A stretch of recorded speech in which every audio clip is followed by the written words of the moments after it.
ponentes que han intervenido en este encuentro. Vamos a dar 10 minutos para algunas preguntas, pues son 10 minutos máximo antes de romper al refrigerio y a las mesas de trabajo.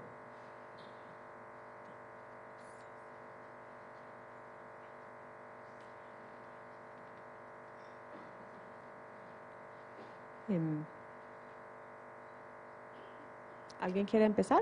Sí. Sí, y tal vez si se presenta con nombre y a qué organización. Sí, buenos días. Gracias a todos los intervinientes. Con sus charlas nos han fortalecido en desarrollo de la defensa de derechos humanos. Soy Luis Narváez, abogado, defensor de derechos humanos. Mi inquietud y pregunta final es ¿hasta qué punto en un momento dado la justicia transicional, si no se tienen claros pilares conceptuales, puede desbordarse hacia realmente la impunidad? Y en la práctica en Colombia estamos en ese… empezamos con una inquietud que se convirtió en ley Justicia y Paz, en donde desde un principio se sospechaba que podía ser no justicia y paz, sino justicia e impunidad, y cada vez que avanza el tiempo vamos más hacia la afirmación de que estamos casi que en un proceso de impunidad. No se trata solamente de resolver la cuestión o el problema de los que están en este momento detenidos, un puñado de los tantos autores materiales de todas estas horribles cosas que vemos en los expedientes, sino también que ya estamos hablando simplemente de resolver el caso de los que están prisioneros, pero olvidamos todo el rezago histórico de los responsables desde el principio de toda esta horrible noche que ha pasado en el país. Entonces, ya, listo, quedó en impunidad histórica los autores del paramilitarismo en Colombia. Nos olvidamos de la reunión de Puerto Triunfo, donde un presidente de la República con altos mandos militares y mandos paramilitares, y que después se sumaron los narcotraficantes, gestaron el paramilitarismo en Colombia y con todas las consecuencias que conocemos. Entonces, hacia esa verdad histórica, que no puede quedar simplemente en pequeños mensajes, necesariamente la justicia transicional tiene que ir y que quede claro todos los responsables históricos de esta horrible noche. En la práctica también hay lo siguiente: la Fiscalía y toda la justicia desperdicia los recursos, y lo vemos en la vida práctica, como para un fiscal poder acceder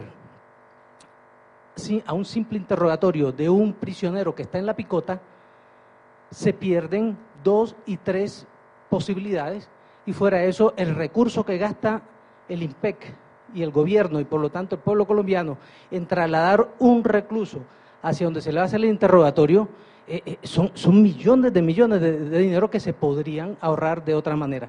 Entonces también en ese sentido el problema de la justicia es de eficacia y de mecanismos que faciliten tanto en el tiempo como en los recursos la buena utilización de los medios. Gracias. Bueno, tomamos unos 3 preguntas juntas. Ahí vi un señor que había señalado.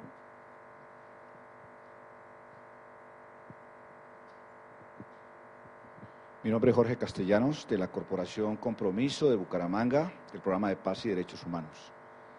Yo tengo algunas inquietudes, una muy puntualmente, a pesar de todo el esfuerzo que hace la Fiscalía, a pesar de toda esta reflexión, se presentan miles de casos que no son reconocidos por los postulados, que no son reconocidos, y que la ley 975 no ofrece alternativa a las víctimas para su reparación, para su reconocimiento, tampoco para la memoria histórica, porque se queda en el silencio y en la impunidad. Pero son muchos casos. Nosotros frente a los casos que llevamos, son más del 60% de los casos que no se reconocen. Ese es un punto que yo quisiera plantear. Bueno, ¿qué se va a plantear frente a esa situación? Porque la justicia ordinaria no da salida a eso. La Fiscalía no tiene capacidad de investigación para indagar sobre esos casos. Otra situación muy puntual. Acá se nos invoca la responsabilidad fiscal del Estado, su limitación desde el punto de vista fiscal, financiero, frente al derecho de las víctimas a su reparación, la reparación más allá de la indemnización económica. Entonces, cuando se invoca esto, lo que se está enviando es un mensaje muy ambiguo, diciendo que no hay recursos para reparar a las víctimas. Y que en última no es responsabilidad de la Fiscalía tampoco. Y que qué culpa, así se aprobó la ley. Entonces, cuando no hay recursos, discrecionalmente, pues se asume que no hay con qué reparar. Y eso nos parece una grandísima irresponsabilidad con las víctimas y con los derechos humanos. Ahí, entonces, ¿cómo se plantea? Desde el punto de vista constitucional, si los derechos humanos digamos, tienen una fuerza vinculante, obligatoria, que no se puede transgredir con un marco que dice que es que como no hay plata, no se cumple. Eso es un tema muy polémico. Otro tema es, acá se habla, reflexionemos, discutamos, muy interesante, pero esa es una discusión que debe hacerse en las regiones donde está el conflicto, donde están las víctimas, donde están los abogados litigantes, donde están las organizaciones de derechos humanos, donde están los parlamentarios también, donde está la academia. Si se requieren otros escenarios de deliberación de la sociedad civil, de la sociedad colombiana en general, sobre la conveniencia de una reforma y su objetivo, sin perder de vista, digamos, el objetivo superior que sería la paz, una paz duradera y una paz cierta. Pero eso nos parece que todavía sigue siendo una deliberación todavía muy cerrada, que no permite realmente un encuentro entre las distintas miradas, percepciones, para construir un consenso que realmente le sirva al país. ¿Cuál sería entonces la propuesta de una dinámica de reflexión y de participación de la sociedad colombiana para construir un marco efectivo de paz? Muchas gracias. Creo que podemos tomar una pregunta más. Dos preguntas más, tal vez aquí veo uno. Y han sido 3 hombres que intervinieron. De pronto podemos instar a alguna mujer que también diga algo. Gracias, buenos días a todas y todos. Soy José Humberto Torres, abogado y miembro del Comité de Solidaridad con los Presos Políticos. Voy a hacer 3 preguntas, no una. Y la primera es al doctor Perdomo. Tengo una inquietud hace rato en relación con el tema de la priorización y la selección. En torno, doctora, ¿cuál es el objetivo real, el propósito, el fin de definir ese tema de la priorización y la selección como uno de los elementos que debe estar no solamente en el procedimiento, sino con rango normativo? Y como usted ha pedido franqueza, voy a ser franco con usted y quiero que lo sea con nosotros también. El año pasado estuvimos reunidos con autoridades del gobierno de los Estados Unidos reclamándole que la Fiscalía no tenía cómo mostrar de alguna manera unos resultados prácticos frente a la inversión que se ha hecho de muchísimos miles de dólares en este asunto de justicia y paz. Y decíamos que no había unos indicadores de gestión reales, que habían apenas 4 condenas, 2 ejecutoriadas tal vez en el momento, no sé cuántas hay. Luego la doctora Vivian Morales va, eso lo hacemos en marzo, y en junio la doctora Vivian Morales va a los Estados Unidos, se reúne con las autoridades que nos reunimos nosotros y llega al país con esa brillante propuesta de que hay que priorizar y seleccionar algunos casos. Y entonces la franqueza que yo le pido a la Fiscalía es que nos diga si esto obedece más a entregar estadísticas, a que efectivamente tengamos una justicia real y de combate a la impunidad. Y a mí me huele, doctor Perdomo, le digo con mucha franqueza, que es más a lo primero, porque es muy coincidente lo que ocurrió en esa labor de lobby político que hicimos muchas autoridades de los Estados Unidos y con esta novedosísima propuesta de priorizar y seleccionar unos casos. Y tengo dos preguntas para el representante Velázquez. En este tema de la exclusión hay dos elementos fundamentales. Uno, la ausencia de verdad. Aquí ha habido muy poca verdad, alguna verdad ha habido. Pero los defensores de derechos humanos y los abogados hemos demostrado en los procesos que no se ha contado la verdad y le hemos entregado el caso del Tribunal de Justicia y Paz de Bogotá, la doctora Teresa Jiménez, se fue elementos en los que demostramos que el versionado no contó la verdad. Y le pedimos al Tribunal, por ejemplo, de Justicia y Paz de Bogotá, que compulsara copias para la exclusión del proceso justamente por no haber contado la verdad. Pues al Tribunal se le olvidó y dijo que era culpa del secretario ese tema que solicitamos en una audiencia de incidente de reparación y dijo que la Corte resolviera el tema en su sala penal. Y entonces la pregunta, doctor Velázquez, es ¿qué hacemos en este tema de la exclusión con estos postulados que no han contado la verdad y que las víctimas o sus abogados logran demostrar en el propio trámite del incidente o antes que no han contado la verdad?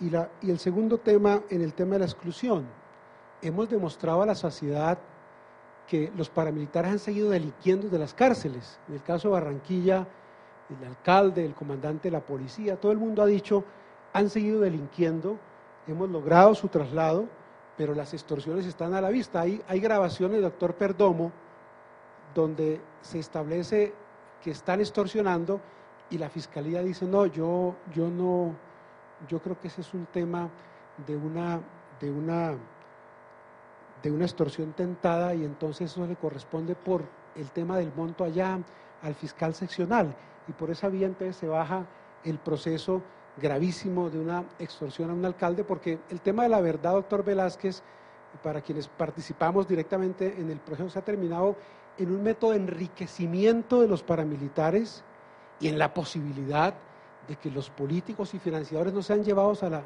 ser procesados en la justicia ordinaria. Entonces pregunto, en esos dos casos, ¿qué seré? Y finalizo con un tema grave, doctor Perdomo. Yo he dicho en público y en privado que la responsabilidad de que la parapolítica en las regiones haya continuado en todo su auge, y hoy muchos parapolíticos sean alcaldes, gobernadores, diputados o concejales, es de la Fiscalía. Y es de la Fiscalía porque le coloco un solo ejemplo, doctor Perdomo. Desde el año 2007, por ejemplo, el versionado alias Antonio entregó nombres de alcaldes en el Departamento del Atlántico que no eran amigos de las autodefensas, que eran militantes de él según de las autodefensas. Y doctor Perdomo, la IP 328 en la unidad antiterrorismo sigue siendo una investigación preliminar. Y estos otroras parapolíticos hoy todavía en el ejercicio de sus plenas funciones políticas y paramilitares siguen siendo, en gracia de que la Fiscalía no ha avanzado en esos procesos de compulsa de copias, en resultados prácticos en materia de cómo existe una justicia para estas personas que se beneficiaron, como lo dijo el doctor Gallón, de todo este proceso de la parapolítica. Entonces pregunto, ¿cómo vamos a resolver, doctor Perdomo y doctor Velázquez, a través de la ley, este tema de la compulsa de copias y de resultados efectivos para que los parapolíticos no sigan pelechando como están haciendo hoy de los beneficios que les concedieron estos paramilitares en armas? Muchas gracias. Muchas gracias. La última pregunta, ¿habría alguna dama que quiere tomar la palabra?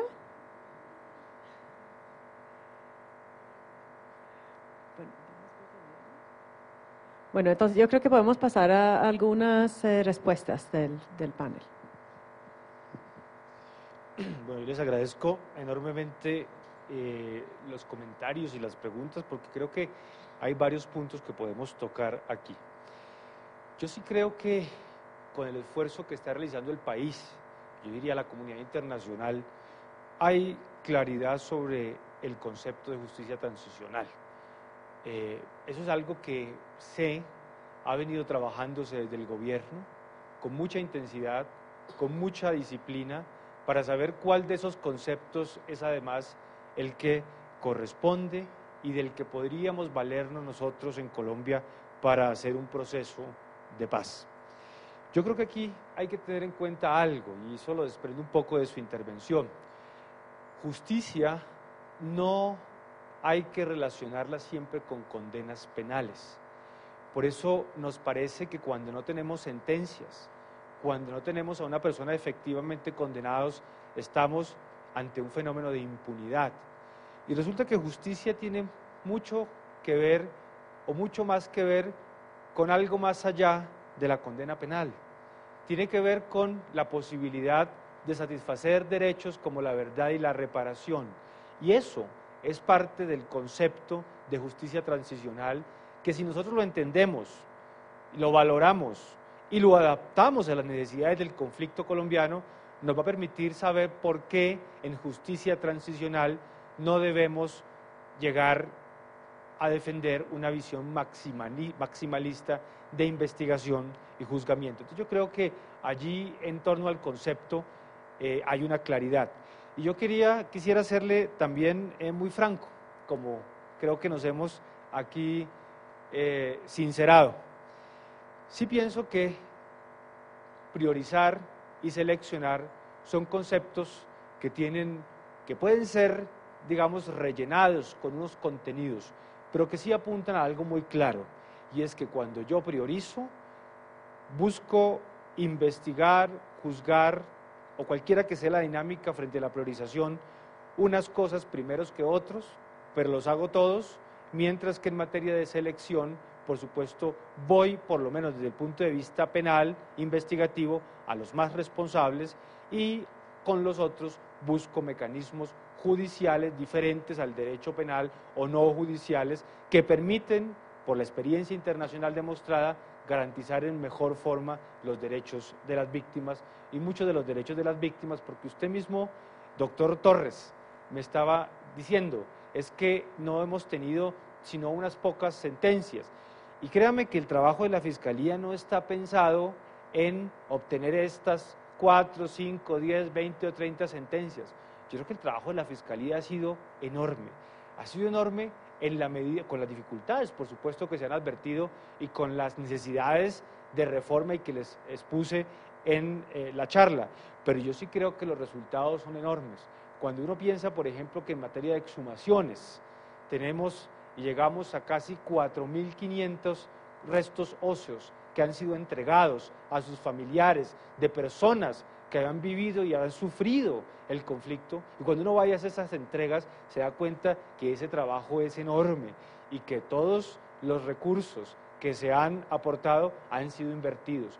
Pero claro, si nosotros pensamos en que queremos resultados y que queremos sentencias y que queremos ya no 20 ni 30, sino 2.000 o 50.000, pues por supuesto que allí es donde tenemos que tener conciencia de que eso tal vez no lo vamos a lograr y que entonces ninguno recursos, ningún dinero que aporte la comunidad internacional y que destine el Estado va a ser efectivo para esto. Yo creo que la Fiscalía no está pensando en indicadores de gestión. A la Fiscalía la verdad no le interesa cuántas sentencias, a la Fiscalía le interesa que el trabajo se haga como debe hacerse y avanzar en la efectiva satisfacción de los derechos de las víctimas. Ahora, algo muy importante para reforzar un poco las ideas que se han dicho. Si uno mira la dinámica o lo que está pasando en materia de 1424, ya no de 975, sino de 1424, se da cuenta y se encuentra uno con expresiones, digamos, de éxito de esa ley, con los problemas que tiene su implementación, magníficos. Hablando yo con el director de la agencia, con el doctor Alejandro Eder, y compartiendo un par de veces con algunos desmovilizados que hoy precisamente están reintegrados, porque están trabajando en almacenes de cadena, porque están trabajando y están intentando rehacer su vida con unas experiencias impresionantes que se pueden constatar. Cuando uno ve eso, dice, yo creo que Colombia sí debe apostar a procesos de justicia transicional donde se garantice una verdadera reintegración. Por supuesto que los procesos de reintegración todos están sometidos a muchos peligros, diría yo. Se corren muchos peligros en esos procesos, pero sí es claro que esos procesos son correctos y la experiencia en 1424 nos demuestra que es mejor tener a una persona de los considerados rasos trabajando en un almacén de cadena, intentando rehacer su vida con esas dificultades que puedan darse, que tenerlo en la ilegalidad amenazando y afectando derechos fundamentales todos los días. Entonces yo creo que el proceso de judicialización de los máximos responsables, que es a lo que apunta la posibilidad de seleccionar, permite garantía de justicia, verdad y reparación, pero también permite reconciliación en la medida en que aquellos colombianos que por X o Y motivo hayan caído en el conflicto armado interno, que hayan sido víctimas ellos mismos de una situación económica y social del país, puedan también contar con la posibilidad efectiva de reintegración y frente a ellos, quienes además en muchos casos fueron manipulados ni siquiera por los comandantes, sino por el sistema mismo, se pueda tener una respuesta diferente a esa respuesta eminentemente judicial y penal.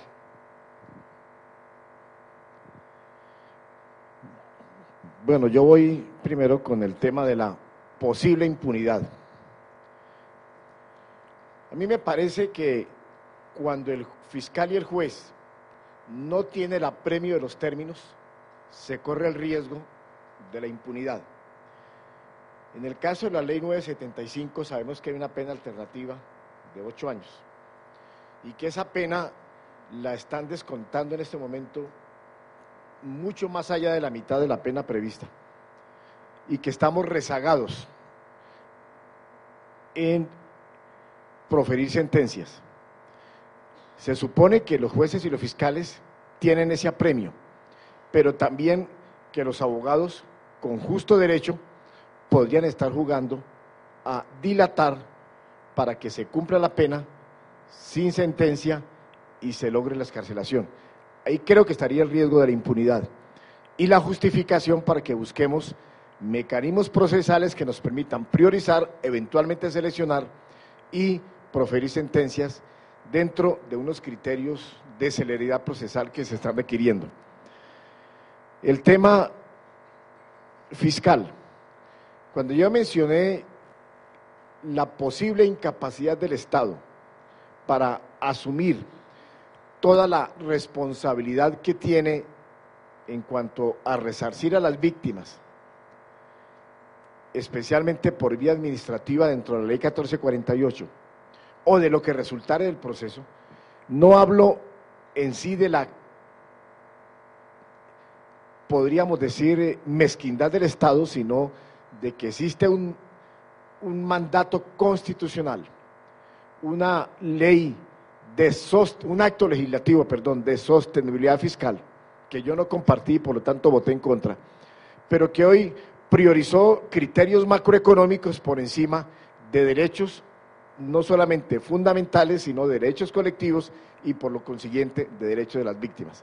Estaríamos ante la probabilidad de que el Ministerio de Hacienda, frente a requerimientos de justicia y paz, pudiera decir las condiciones fiscales del Estado no permiten atender esas demandas frente a la reparación de las víctimas. Y el tema de la verdad. La verdad es tal vez uno de los criterios que hoy constituyen una de las tríadas sobresalientes de justicia y paz. La verdad, la justicia y la reparación. La verdad es difícil de obtener en todos los casos. Aunque el funcionario judicial, llámese fiscalía, llámese magistrados, está en la obligación de indagar por todos los medios posibles la realidad de los hechos para llegar a esa verdad, también en justicia y paz se le impone al postulado la obligación de confesar los hechos para que se pueda establecer la verdad. Pero no podemos desconocer circunstancias que pueden afectar esa probabilidad de obtener la verdad. El gobierno nacional, por una política, no sabemos si de Estado o política de gobierno, disgregó todo lo que podría ser el universo de los postulados al extraditar a unos las cabezas más visibles de todo este proceso.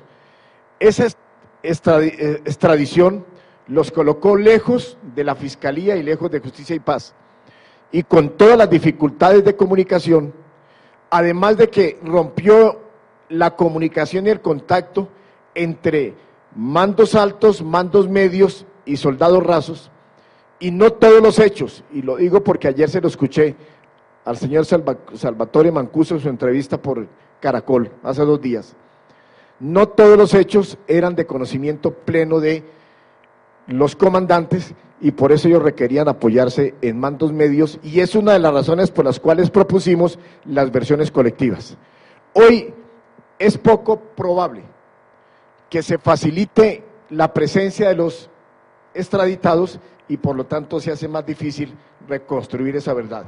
Pero si el postulado negare hechos que la Fiscalía puede imputarle con pleno conocimiento, de hecho, además de la exclusión, tendríamos una consecuencia. Si ya se ha proferido sentencia, así está previsto en el artículo 25 de la reforma, si se ha proferido sentencia y se conocieren hechos que el postulado negó, éste perdería los beneficios de la pena alternativa y los hechos serían investigados por la justicia ordinaria.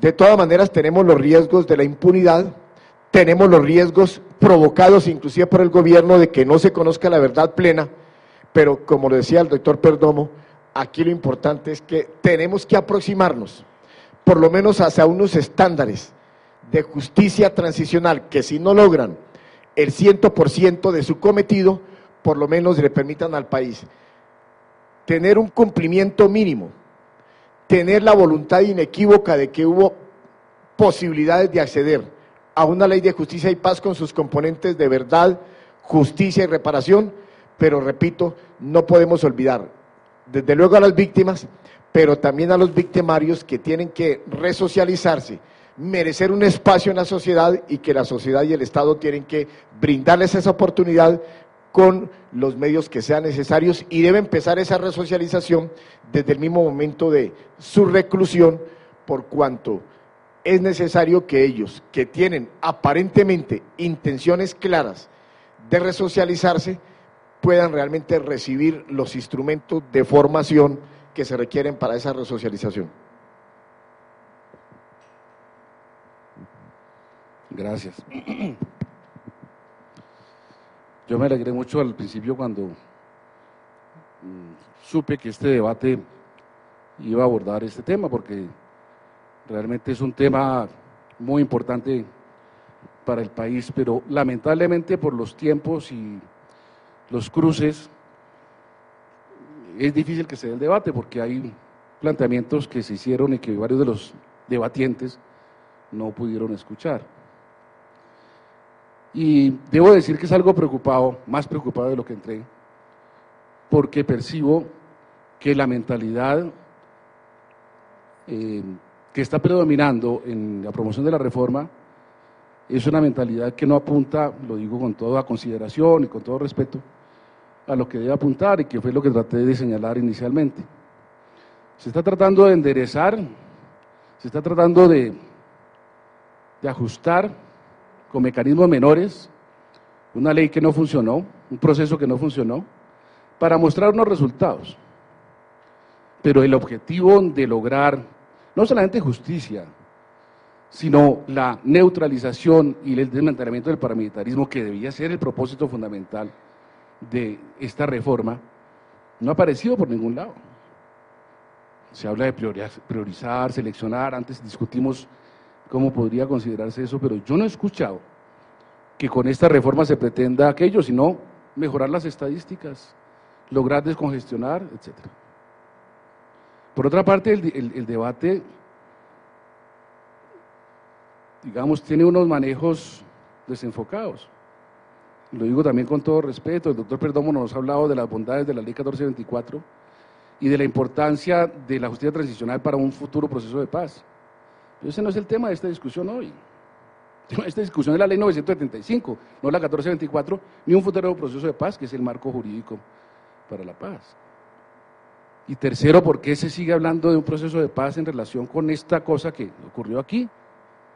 Si ya está más que probado que no fue un proceso de paz. Claro, tiene algunas cosas que hay que reconocer como ventajosas, hubo una desmovilización de algunos, entre otras, de cuántos no. Eso debería incluirse en ese proyecto de ley, que se averigüen una cantidad de cosas que están por esclarecerse. Eran 12.000 paramilitares según las informaciones del Ministerio de Defensa en agosto de 2002 y se movilizaron 36.000.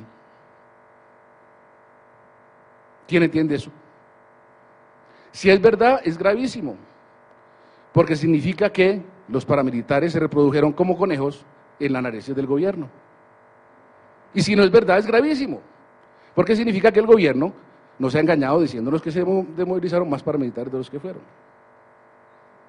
Pero también, como lo dijimos antes,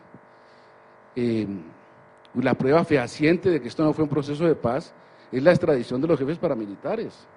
No corresponde a un proceso de paz la extradición de los jefes con los cuales se ha pactado la paz.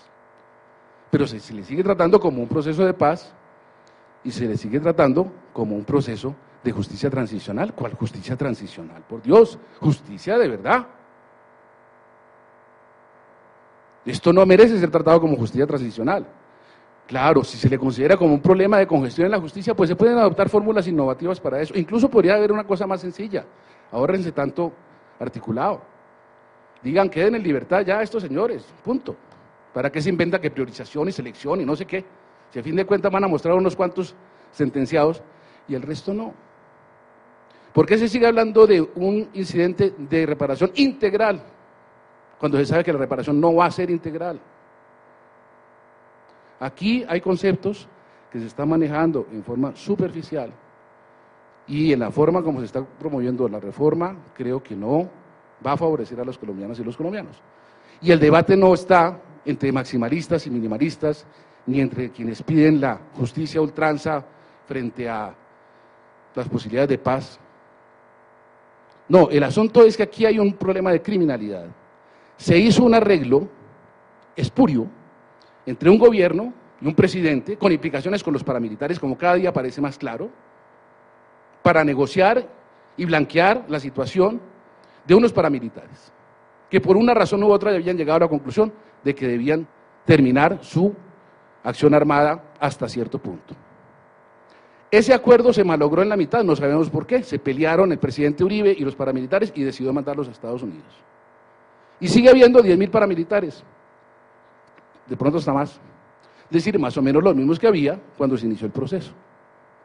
¿Y eso se va a tratar como un proceso de paz y con criterios de justicia transicional? No, debe tratarse como lo que es, como un engaño que hubo para el país, que produjo algunos resultados positivos, que creó unos fenómenos nuevos, que hay unos desmovilizados como 1.000 en la cárcel, pero hay otros desmovilizados que se dejaron volar, porque también, como lo dije antes, se postularon 2.000, 3.600 por parte del gobierno